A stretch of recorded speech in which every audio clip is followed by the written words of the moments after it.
كتائب مجاهدي ابن تيمية تقوم بتجهيز مدفع جهنم لدك معاقل الأمن والشبيحة والميليشيا العراقية في منطقة الشيخ سعيد.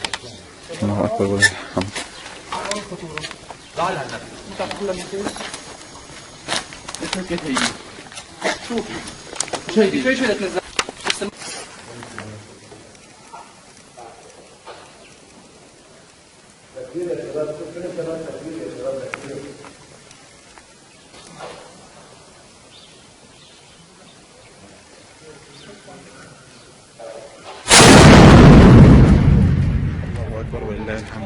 الله أكبر تكبير. مجاهدي ابن تيمية تقوم بدفع معاقل الأمن والشبيحة وميليشيات حزب الله اللبناني في منطقة الشيخ سعيد. الله أكبر.